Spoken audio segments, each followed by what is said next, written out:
Welcome to NAIFA's Advisor Today podcast series, where we focus on how financial advisors work, live, and give to their local communities and our greater financial services industry. Now, let's get started with the show. Hi, everyone. Welcome to Advisor Today's podcast, where we give the voice of the advisor a note. But today we're going to be talking all things politics with our wonderful Diane Boyle. But before we get started today, we do have a sponsor that we would like to highlight. Zach, who's our sponsor for today? Our sponsor for today is Life Happens. Life Happens created and coordinates the Insure Your Love campaign each February because the basic motivation behind the purchase of life insurance is love. People want to protect their loved ones, and one of the best ways to do that financially is with life insurance. So this year's theme for the campaign is life insurance for anyone who loves. If you love someone, the answer is clear. The answer is they need life insurance. So whether you love your spouse, your partner, your children or grandchildren, your parents, or your favorite charity, life insurance means they're protected financially. So you can find out more at lifehappenspro.org or lifehappens.org. Back to you. Love it, Zach. It is February and Insure Your Love Month. Life Happens. Start to share the videos, start to talk about Life Happens. It is a golden opportunity for us as NAIFA members to leverage the real work in which we do and tell the stories of the people that have benefited from the work that we do with our clients. And Life Happens is our conduit to do that. With that being said, I'm super excited to have a conversation with none other than our very own Diane Boyle. And Diane, it's so great to see you. But we're seeing you in one of the shortest timelines here of a new president taking over, and lots of politics and politicians. Every time I turn on the TV, I'm seeing something new and executive orders. And wow, I mean, tell me, how busy is it for you now that all these things are kind of happening at the same time? Yeah, that old adage of drinking from a fire hose comes to mind, right? All of a sudden we had the lull of sort of the holidays, and you come back and you're waiting for Congress, the new Congress, to be sworn in. And that's actually kind of a fun day for us here in Washington. They have open houses and you go and you meet all the new members of Congress and their staffs, and same with the returning members. They've had staff changes. You get to go into their offices and meet them. So we sort of eased into, oh, this is great. Then you have the swearing in of the president, and then everything starts going. Now we've got, things are starting to move. You have the Senate really focused on nominees. From the NAIFA perspective, Treasury has been confirmed. Will be obviously of importance to us. We're looking at HHS, which, if you've watched any of that, that's been a little kooky. It'll be interesting to see whether that goes through or not. If Robert F. Kennedy Jr. doesn't receive the nomination or the confirmation from the Senate, then who is the backup nominee? Do you do the deputy nominee that was put up? Do you drop down to maybe Dr. Oz, who was put up for CMS administrator? So we're watching that one. That one I think is really kind of fascinating to watch. And then the other for us is the Department of Labor nominee, who was a former congresswoman out of Washington who supported the PRO Act, which for some of our independent advisors was concerning, would they be able to continue to operate as independent contractors, or would they be deemed employees? So that, I think her nomination will go through. It'll just be interesting to see. We've already started seeing some of the questioning where the Senate, I think, will push her on that, and we'll be fine. But that's kind of an interesting dynamic from the NAIFA side of things. So Diane, let's talk optics. Let's talk politics in just general terms, right? So we've seen that as the new presidency has brought in their leaders, we've seen the swearing in, or the going before, the Senate. Some of the almost seem like they're hearings, right? I don't know if they really are, Yeah. right? But But it seems like it's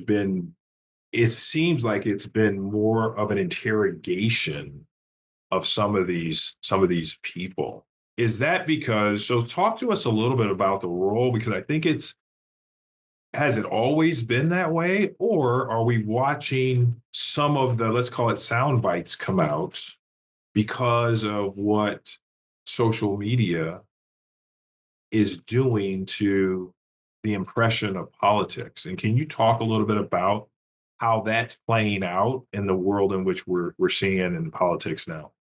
Oh, 100%. So the 24-hour news cycle has, people grabbing bits. But to answer your first question, let me go back a little bit. Has it always been? They are hearings. That is what it's designed to do. They've always been, it's been a little weird over the past few cycles where typically the president will come in, he'll make, I was going to say he or she, but we haven't gotten to she yet, but eventually he or she will make their nominations. They go through the Senate confirmation process, which requires hearings. But typically the senators, and usually in a bipartisan manner, will approve whoever the president nominates, because that's sort of their thing. It's going to be their cabinet. They get to pick. There's been a little more pushback recently. And I think it's because we've seen such polarization in the parties on both sides. So you have not only your typical members of Congress or senators that they really do a lot of times work with each other, that isn't seen in this 24-hour news cycle. They do work together. They do find common ground at some point. But then they're the bomb throwers on either side. So when you're trying to balance the bomb throwers with your mainstream politicians who work together to try to find solutions, what's attractive to show on social media, what's attractive to show on social media is the larger than life events, right? So if somebody misspeaks, if somebody fumbles, that's what they're going to show. So we're seeing a lot more. So that does, I think, play into this feeling of, oh my gosh, this is such a horrible process. And even your reaction of, it seems like it's a hearing. It is a hearing. It always has been. It is that you're supposed to stand up and prove yourself. But prior, it was stand up, prove yourself, but give us your qualifications. Tell us what you do. Tell us, I'll push on what my sensitivity points are. I'll go back even to the Department of Labor Secretary, right? And our pushback, the recommendations that we would make to senators is, you know what, you might want to probe a little bit on her support of the PRO Act. And what does that mean? And that would be the type of questioning. So you can see, okay, where is this nominee going to go when they get confirmed? And unless it was somebody completely unqualified, you give the president who they put up. And I think that'll still sort of come through for the most part. But there are a couple of candidates. One is because the type of candidate that has been selected has not been your traditional candidate. So that comes into play, but also the sort of change in the environment. So Diane, let's go a little deeper with that. So it is a hearing, right, where I'm supposed to go up and prove to myself, but you have, let's call it, non-traditional politicians coming in who's not been in politics before, right? All of a sudden coming in like businessmen or businesswomen coming in, or lawyers coming in that have not served in any political roles at all. And now they're coming in with trying to, let's say, bring their business sense to DC, right? And so some of that obviously makes sense, some of it doesn't make sense. Can you speak to a little bit about, and you mentioned like how social media gets played out. So tell us how it really works. So, because again, the fun stuff is how it really works. So behind the scenes that you don't see on TV, what's really happening in that cabinet? Like, are they asking questions along the lines of like their belief, their intent of how they're going to to, if they were to become, say, the Secretary of State, or they were to become the Department of Defense, or they were to become the Treasury Secretary, are they asking questions on both sides, and are they getting support on both sides? Because all we see now is stark trash differences and those being highlighted. So how does it really work? So I think what's interesting is you see the hearings are made public, and so that's the show. What's not shown is the candidates actually will interview with whatever committee oversees that particular nominee. So on our issues, they typically go before the Finance Committee. The nominees will have individual meetings with those senators, and the senators will push them really hard, usually in those meetings. If there's a concern, if it's somebody that they naturally gravitate towards and they think is going to be a fabulous appointment, then, the questioning isn't harsh that for the sake of being harsh. But if there's concern, if there's any doubt that this is the candidate that or the nominee that I want to support, or if I have any concerns, I want to have those conversations before we get in the public hearing. So I'm gonna push you, Christopher, and say, you know what? Look, you've taken some past positions that really make me uncomfortable. Are you willing? Have you changed positions? Do you no longer support that? How did you evolve? How did you go from being over here to now you're over here?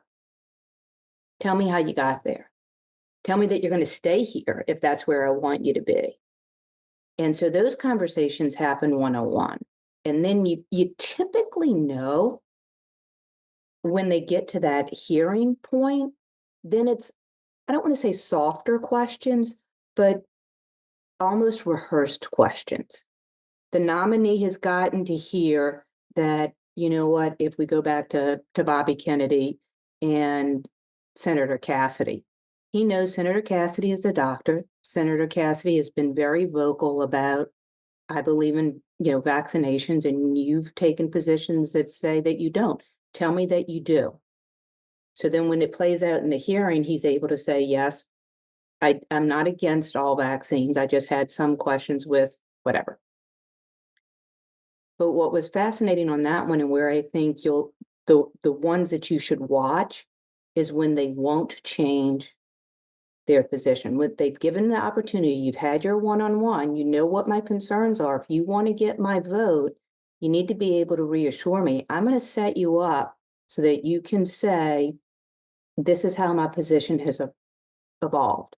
Mm-hmm. And if they don't, then those are the ones that cause me to go, I don't know if they're going to make it. One of the more interesting ones, I don't have time. I have a business to run and I have clients to see. But the one that actually was one of the more interesting ones was the one with the guy from the FBI. That one was very interesting because not only was he very articulate, not only was he very calculated, but he was very matter of fact. His answer almost every time was, I follow the law. I'm going to follow the law. I followed the law for the last 3 different presidents. I'm going to follow the law. So that was kind of interesting because it seemed like they both sides were attempting to push and pull him and get him to say things that he just wasn't willing to say. And so that part of politics seems so interesting because when they can't get underneath someone's skin, right, and get them to kind of waffle or get them to try and change, that it seems like we don't see a lot of that because he didn't change at all. Like, it was kind of interesting to just watch him stone cold, just, I follow the law and I always will follow the law. Well, will you change? And they're like, no, I will follow the law. Well, will you actually? And they were talking about Guantanamo Bay, is what they were talking about. And the conversation was, will you open it back up? He goes, I will just follow the law. That's what I will do. He goes, that's what I'm going to do. And I will always do that. And I've always done that. And it was just kind of interesting to see them kind of pull. But as you mentioned, he had meetings, right? But he did mention that there were people that would not take his meeting, even though he requested it, because they wanted to do some of the song and dance and some of the Yeah, they show, want- right? They wanted, I'm not going to tell you what I got in my hand. I'm not going to tell you. I'm just going to do it on a national stage, right? And I think it got to a place pretty quickly where they figured out, okay, this guy's not budging. It's not going to play. He's not gonna entertain what we're trying to do. So, Diane, let's shift gears. So we know the Tax Cuts and Job Act is here. It's upon us. We're in February. Talk to us a little bit about what we should anticipate, because this is a big deal for everybody. Let's go back. So now, let's say this tariff thing is a thing.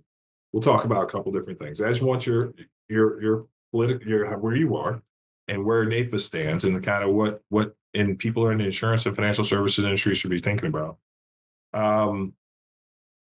What does tariffs mean in our industry? How will it affect financial services with those things being enacted as we speak? Or if Well, we've already seen some pullback, right? On Mexico has already said we're going to delay that, and we're going to have conversations.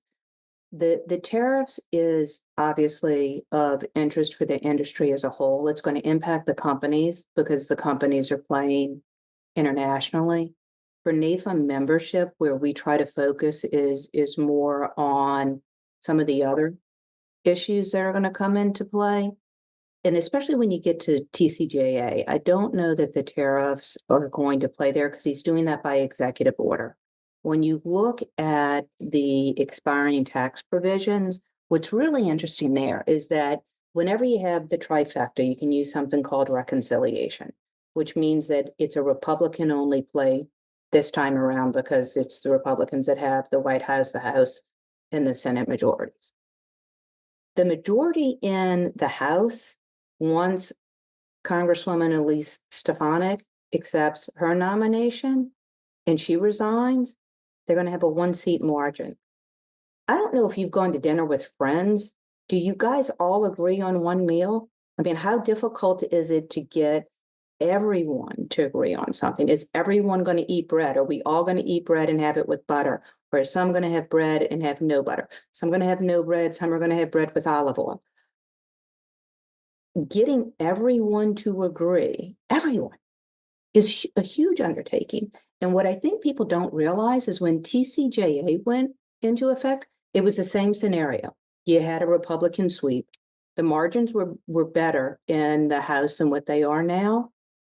13 members voted against it. If 13 members voted against it and you have a 1-seat majority, the math doesn't work. So it's a huge undertaking to be able to say, how do we renew these expiring provisions that we think are good? How do we get those to go into place? 61% of Congress was not here when TCJA went into effect. So they don't remember the process. They don't remember how they got there. They don't remember how they lost 13 votes. So how do you pull people in and say, if you want to run this through reconciliation, everyone's got to be aligned? And you have some outliers. So how do you get the outliers to come in order to get this done? Then the numbers change on the actual cost. So the rough estimate now on just renewing TCJA is about $5-6 trillion. In order to use reconciliation, you have to have a budget process that says what is the baseline. Then once that is agreed upon, which I think that's going to be the bigger challenge for the members of Congress, is to agree on those numbers. Then you go back to the committees and the committees say, okay, here's where we're going to make cuts. This is what we're going to do. And then you start moving the process. But that's the real challenge, is there's no room for error, none, on getting Republicans aligned to support this if they're going to move it. And how do you get them to align? That's where the challenge comes in for us as an industry. You mentioned the industry and like, where does this all intersect with what we're doing? They have to find the revenue, because a lot of the members that are pushing back and saying, I don't want to just renew it. We keep adding to the national debt, and I'm not comfortable doing that. And I'm not going to vote for this thing. They have to be convinced that we're going to reduce the debt and the deficit going forward. And what type of cuts are you willing to make? So where are you going to find revenue? And then when you start saying, okay, where do you find revenue? Remember, the industry got hit in 2017 as a pay for. When they start looking for revenue, if you look at the Joint Committee on Taxation goes through all the different tax expenditures. So if there's a tax change that could be made that would generate revenue to the federal government, that's considered a tax expenditure.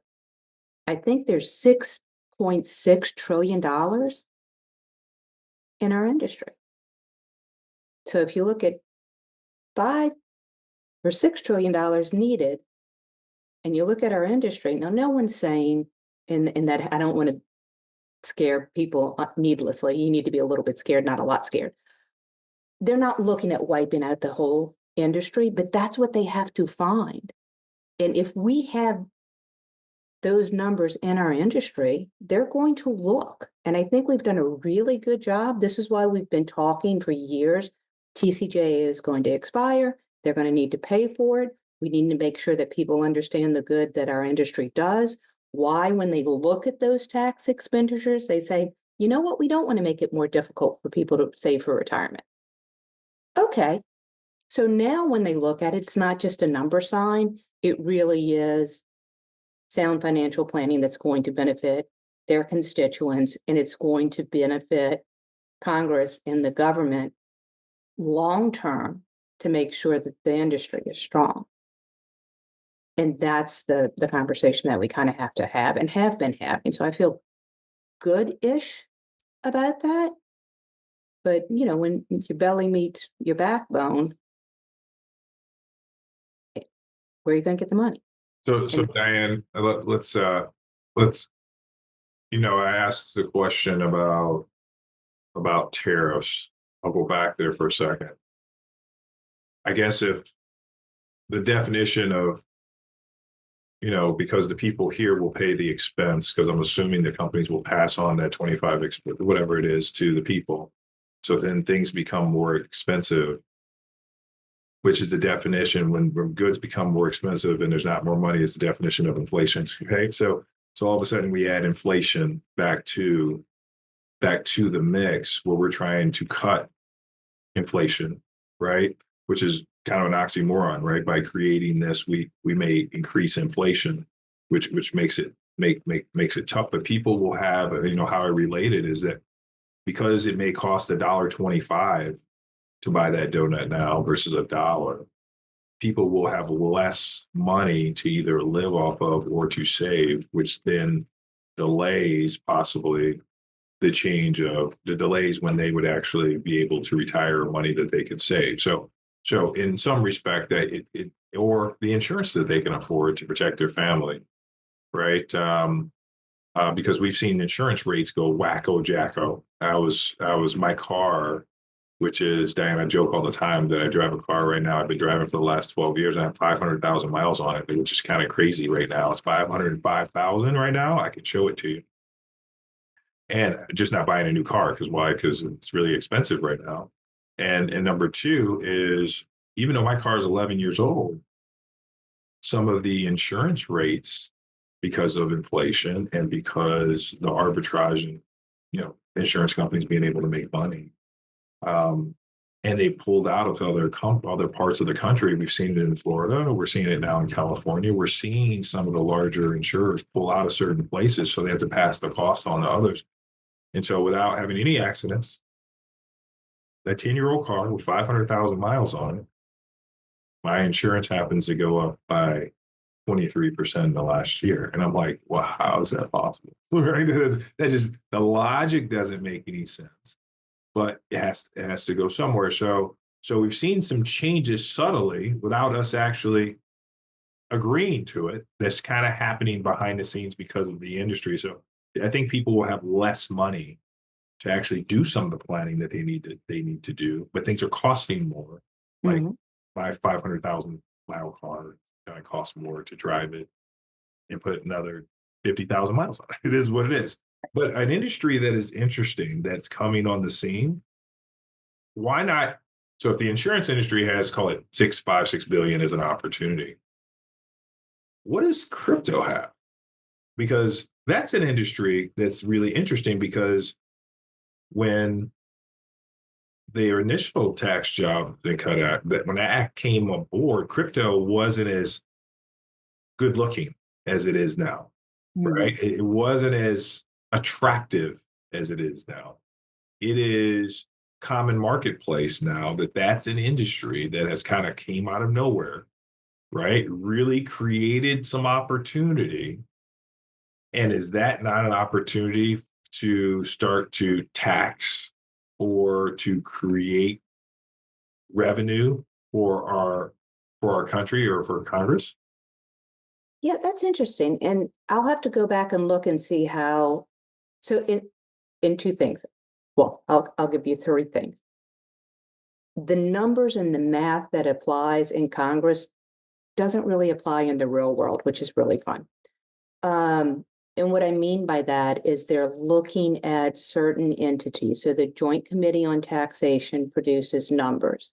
I have to look at how they look at those numbers, and they don't look at them in a dynamic sense. So your conversation about, well, what if we see interest rates go up? And what if the cost of goods, that's dynamic scoring. That's going to be a reaction to something, and they don't score it that way. Sometimes dynamic scoring can play in the industry's favor, sometimes it can play against us. The Congressional Budget Office doesn't typically use dynamic scoring either, but Congress can direct CBO on some of the ways that they look at numbers. And so that could come into play as well. So to answer your question on crypto, where I was going initially was I need to go back and look at JCT and see whether that's something that they score or not and what those dollars look like. And I will, because that's actually very interesting. You're right. That has sort of changed.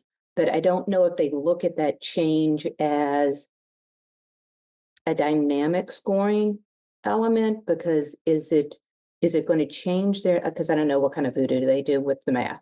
I'm very simplistic. If I can't do it with these 10, then I'm probably out of commission. But I don't know whether they're looking at crypto and the fact that it's now become more mainstream, whether that's a react. I don't know how I need to look at it. I just don't know that answer, but you're right. Those are areas that are going to be looked upon. We're starting to see some of the pay-fors surface. And right now it's looking like it would be, and this is one that would hit us sort of indirectly, as you were talking about what happens when the companies do things and that it impacts the clients that you work with. What they're calling sea salt, which I think is always, I love when we come up with fun terms, right? We have to do things to entertain ourselves. Sea salt is actually the corporate, state, and local tax deduction. So I know we've talked a lot about salt and how that plays on the individual side, where you see high cost areas like New York, California, Illinois is probably in there as well. I know Virginia gets hit a little bit too on that, not having that ability to deduct your state and local taxes and how that impacts individuals.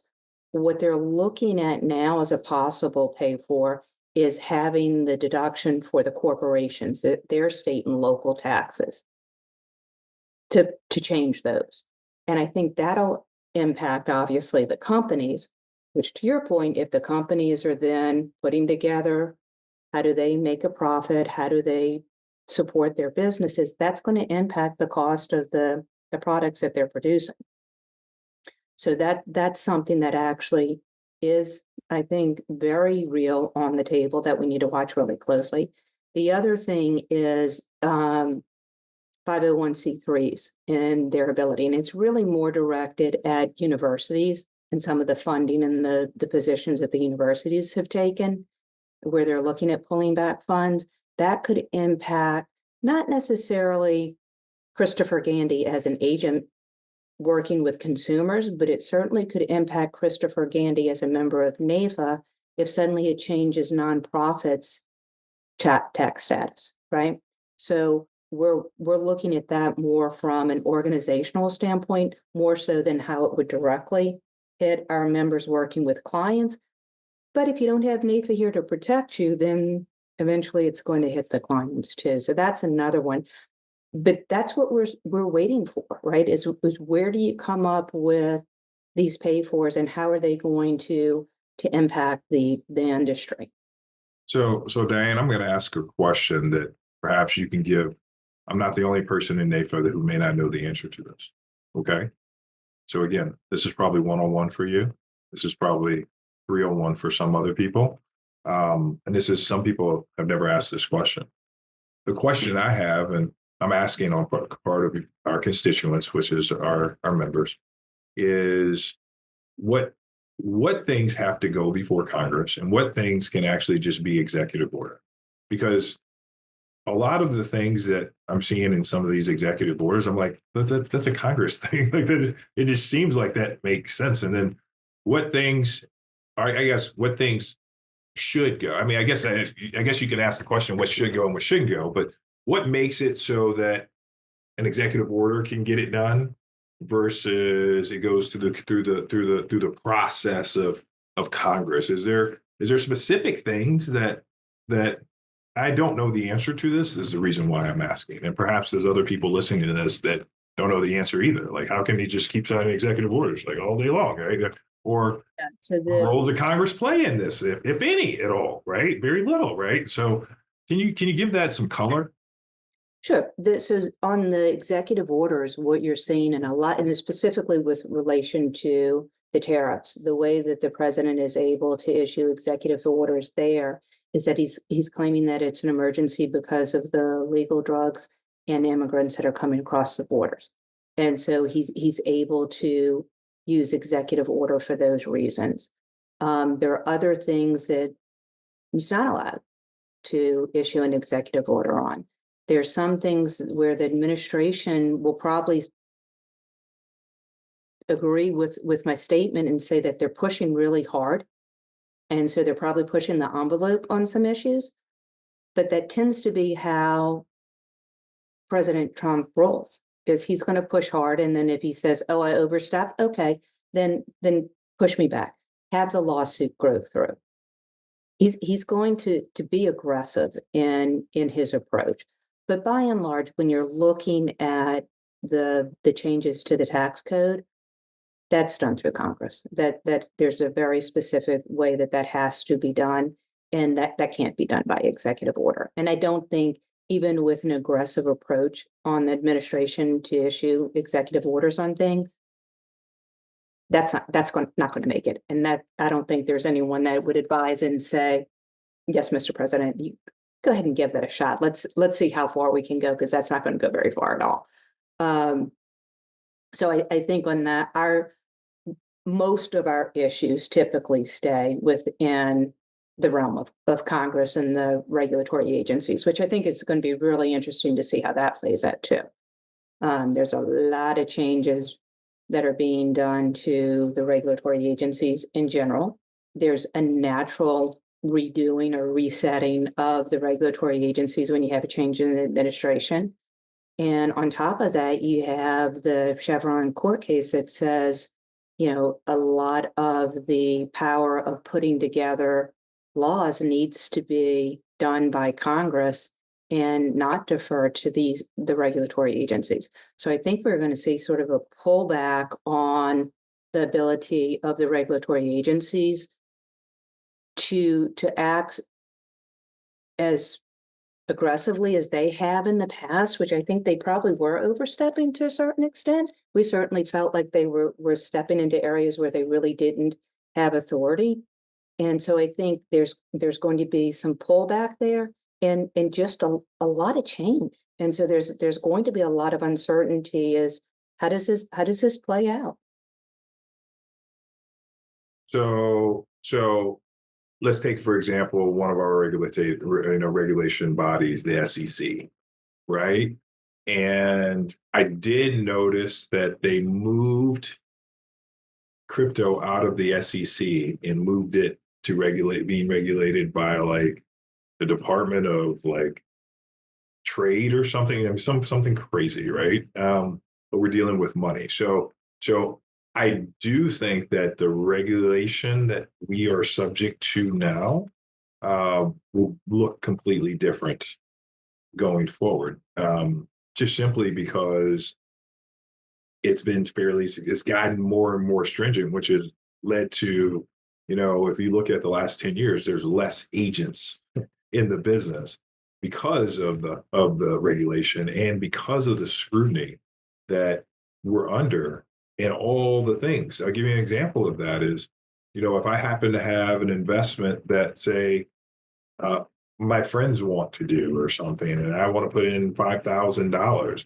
I've got to sell my cat, my house, my dog, and I got to tell the SEC, like, hey, listen, this is everything I got and why I have it and why my eyes are brown and why I'm 6'9" and where I came from and actually where my mother lives. And you're like, why? What does that have to do with this investment? And the answer is because we need to know everything. And so the regulation itself, it would be good for a change in regulation or how stringent it is, especially doing business. I just think about other NAIFA members, their ability to do business with their broker dealers has become, the story in the industry is that broker dealers are basically roadblocks of how not to do business, right? This is very difficult because of the regulation and the pressure they put on some of the broker dealers. So you are dead spot on with regulation. So speaking of regulation, so give us some color on, for those who don't know, what is this new regulatory body, this Doge thing that Elon Musk is involved in? What is that? Is a committee built for, if I'm not mistaken, oversight of overspending or something crazy? But can you give it from your perspective? Like, what is it and why does it exist? And can it be helpful? I don't know the answer. And you were saying with Doge, right? You Yeah. Yeah. cut out on me. Yeah, no, it started as not an official agency or department, so it has no regulatory authority. Sure. It was more of a let's explore. And so I'm gonna give you an aside though, because I thought it was a brilliant idea and I'm really kind of bummed. Early on, I said it needed to be pronounced doggy and they needed to have Snoop Dogg because it was just off the Olympics. And I'm like, get him to do the public service announcements. Like, if we're going to do this, let's make it fun. And, I even tagged Snoop in something and I didn't get anything. So I've failed. I've failed on that effort, but I still think it was the right way to go. But to answer your question, what are they doing? I think they are looking at efficiency in the government. I think it can be a good thing. I'm not sure the approach is necessarily the best thing. It's going to need congressional oversight in order to get any of the recommendations really moving and going through, even on some of the executive orders. And that's where, where is this coming from? Was that part of Doge's recommendations that then had the president thinking, okay, I can issue a freeze on different funds going out. I can issue an executive order for the regulatory agencies to pull back different positions. And he's getting challenged on some of that. Some of that's being pushed back on. The idea that there was a notice that went out to employees in the different regulatory agencies that said, if you issue your resignation now, just say resign and we'll, compensate you through a given point. There's some questions whether, that can be done, can't be done. And that's being pulled back. That's where I had kind of talked about the president being willing to push the envelope on some things. So it's not an official entity, but there are elements of it that will certainly drive and influence the administration on how it goes about doing things. which is going to be fascinating. Yeah. Because it can be good and bad. I can look at the government aid, to your point, where we saw some of the challenges that we had with some of the regulatory agencies. And it's not just that they have illogical regulations and rules that they're putting in place on some of our members, it's the duplication.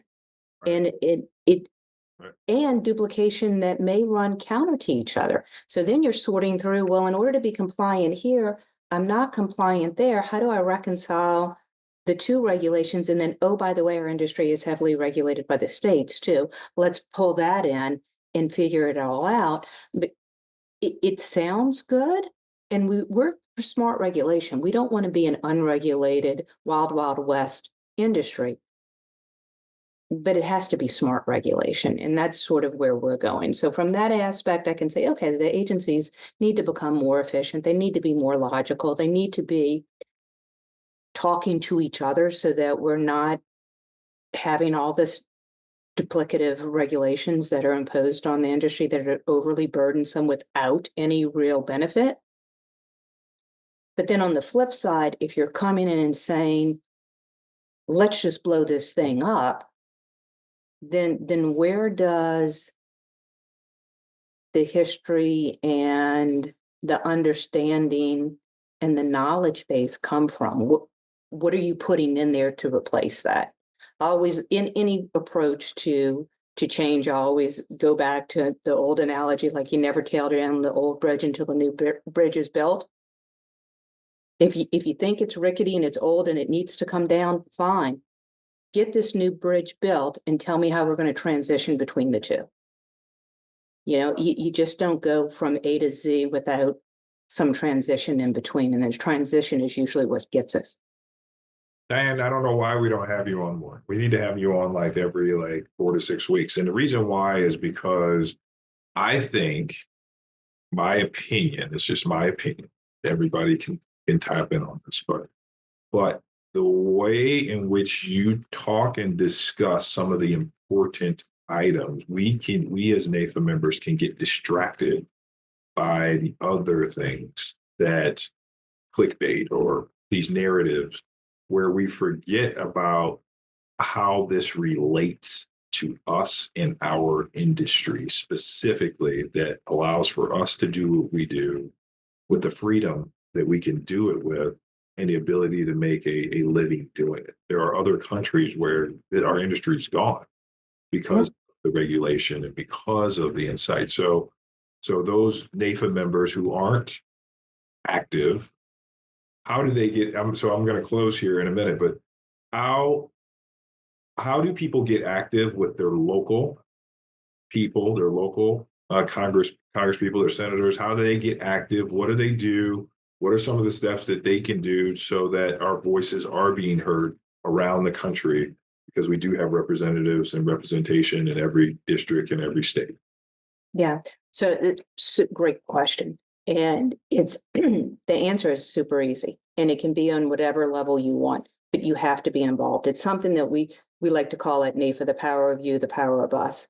So you as an individual have tremendous power, but you know what? And you absolutely can influence and change regulations and laws in a positive way.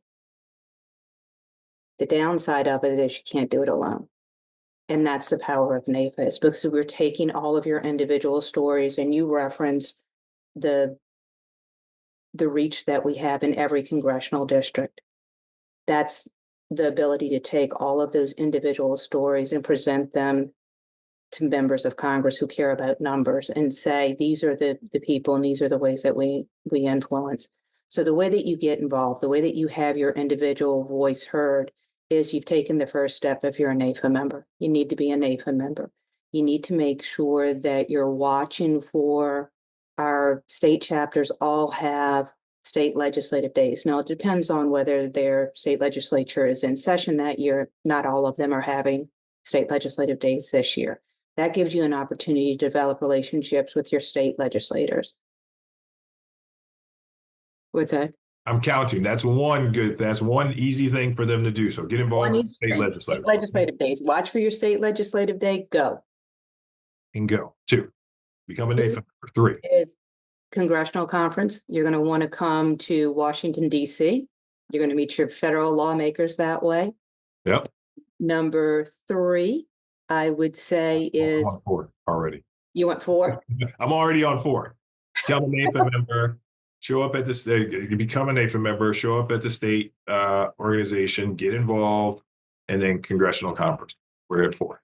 At 4. Okay. See, I told you I can't do math very well. It's got to be on the fingers, and you're holding me accountable.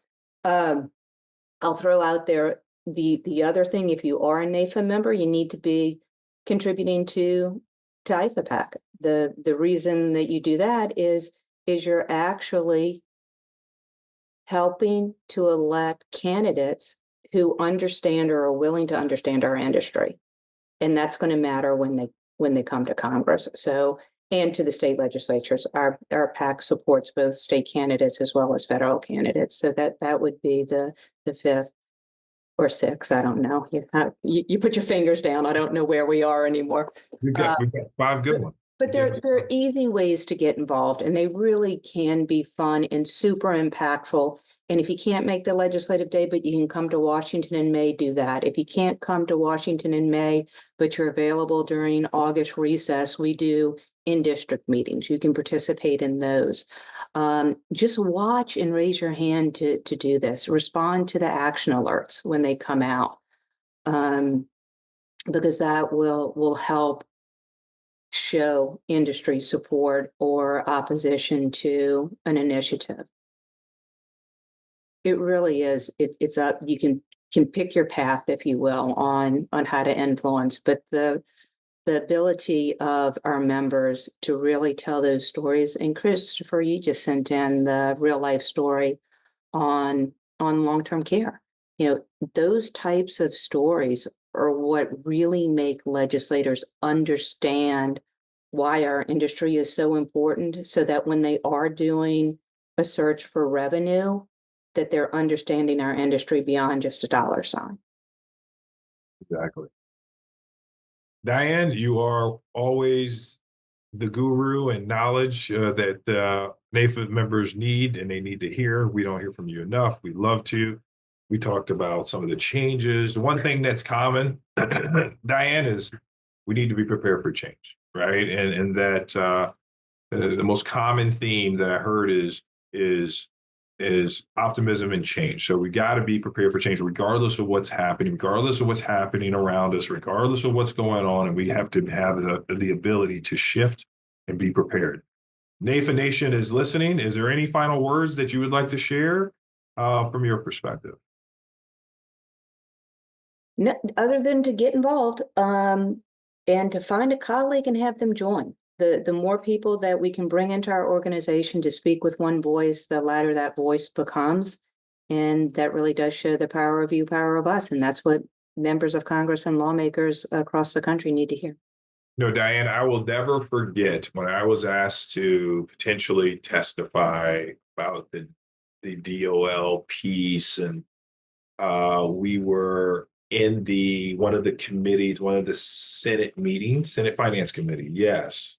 And I was sitting there, and I remember looking over, and before we even got into the room, the AARP people were there in their red shirts, and they were everywhere. There was thousands of them, right? There was thousands of them, and they flooded into this committee meeting dealing with finance and dealing with some of the DOL stuff.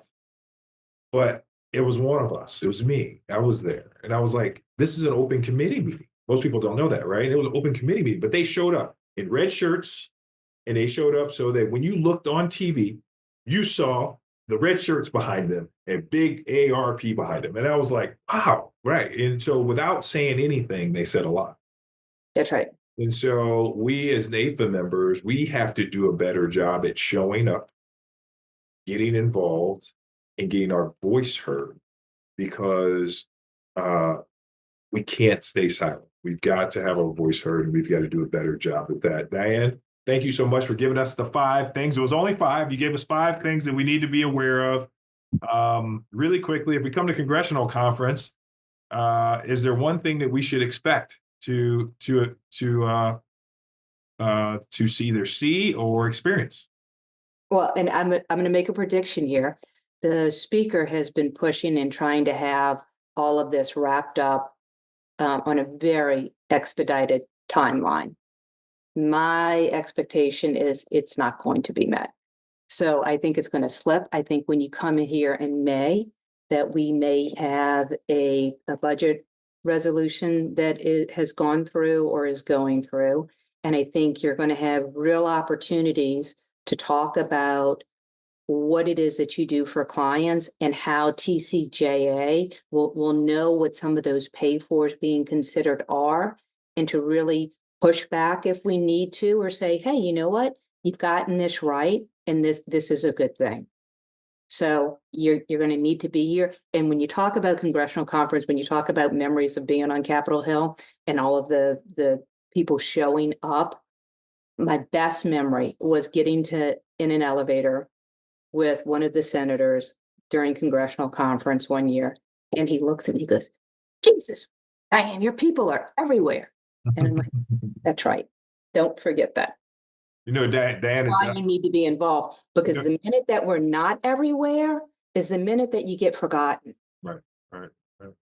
You know, Diane, that's as long as you don't get on the wrong elevator, because I'm sure you heard that I got on a Senate elevator, Senate only, Senator and staff elevator only, and I got on with an actual 2 senators, and I thought it was an elevator because it had more space. So who knew that existed unless you've been to DC? So thank you so much, Diane Boyle. Thanks everyone for tuning in to Advisor Today's podcast, where we give you back the voice, and you heard here 5 things to get involved with NAIFA and your association, and also your congressional leaders and your governmental leaders. Thank you all for tuning in. We'll see you next week. We appreciate everything you do, and this is the place where we actually give everyone back their voice so we can make the world a better place for us and our clients. Thank you, Ms. Diane Boyle. Thank you for tuning in. We'll see you soon. Thank you. Bye-bye.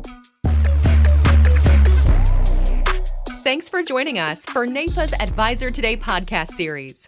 Make sure to subscribe to get future episodes. And if you're interested in coming on the show, let us know.